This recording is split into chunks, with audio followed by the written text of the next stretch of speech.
Hello అండి. ఇవాళ మీకు ఎంతో జ్యూసీగా సింపుల్ తీరులో టాప్ రేటెడ్ రెస్టారెంట్ ధీటుగా నిలిచే మటన్ షీక్ కబాబ్ రెసిపీని చూపించబోతున్నాను. చాలా సింపుల్ మెథడ్లో అయిపోతుంది. అస్సలు ఓవెన్ వాడకుండా. వీడియోలోకి వెళ్ళే ముందు సబ్స్క్రైబ్ చేసుకుని లైక్ ఇవ్వండి. అవసరమన్న వాళ్ళకి షేర్ చేయండి. ముందుగా నేను 1 కిలో మటన్ తీసుకున్నాను. మీకు ఎంత కావాలంటే అంత తీసుకోవచ్చు. ఈ మటన్ని ఇలా రోకల్ బండలో వేసుకొని దంచుకోవచ్చు. ఇలా దంచుకోలేని వాళ్ళు మటన్ తీసుకునేటప్పుడు కీమా అంటే వాళ్ళే కొట్టిస్తారు. ఈ కీమా తీసుకొచ్చి మిక్సీ జార్లో వేసుకొని బరకగా గ్రైండ్ చేసుకోవచ్చు. లేదంటే ఈ మటన్ డైరెక్ట్గా మనం మిక్సీ జార్లో వేస్తే మిక్సీ జార్ పాడైపోయే ఛాన్స్ ఉంటుంది. ఇదంతా నాకు దంచుకోవడానికి 3 గంటల టైం పట్టింది.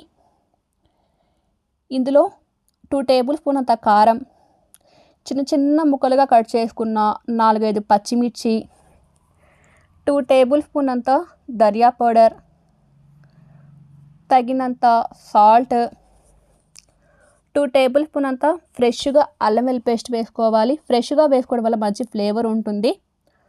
1/2 కప్ కార్న్ఫ్లోర్ వేసుకోవాలి. ఒక ఉల్లిపాయ తీసుకొని ఇలా చిన్న చిన్న ముక్కలుగా కట్ చేసుకొని ఇందులో తగినంత సాల్ట్ వేసుకొని కొద్దిసేపు పక్కన పెట్టేస్తే ఇందులో నీళ్ళు ఊరుతాయి.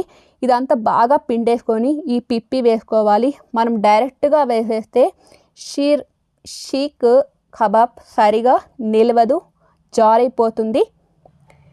ఇదంతా వేసుకున్న తర్వాత మనం పిండి కలిపినట్టుగా బాగా ఒత్తుకుంటూ ఇలా కలుపుకోవాలి. అప్పుడే మసాలా బాగా పట్టేసుకుంటుంది.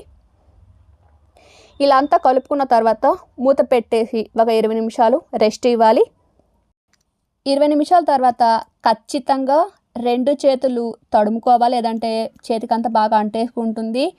ఇలా ఉండలా చుట్టేసుకొని స్టిక్ మధ్యలో పెట్టి ఇలా పొడుగ్గా చేసుకోవాలి. ఇక్కడ చూపిస్తున్న విధంగా. మరి ఎక్కువ లావుగా ఉన్నా కానీ సరిగా కాలదు, లోపల పచ్చిగానే ఉంటుంది.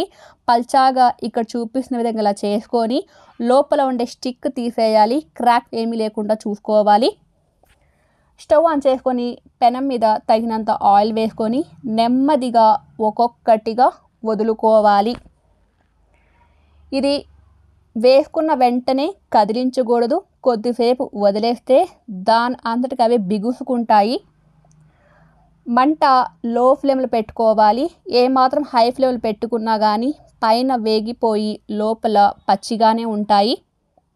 ఒకవైపు వేగిన తర్వాత రెండో వైపుకి నెమ్మదిగా ఇలా టర్న్ చేసుకోవాలి. అన్ని వైపులా బాగా ఇలా కాల్చుకోవాలి. అన్ని వేగిన వీటిని తీసి పక్కన ప్లేట్లో వేసుకొని నిమ్మకాయ రసం పిండుకొని ఉల్లిపాయలు నంచుకొని తింటుంటే వేరే లెవెల్. అంతేనండి. నచ్చిందా? ఇంకెందుకు ఆలస్యం? ఎంజాయ్ చేయండి, పండగ చేసుకోండి.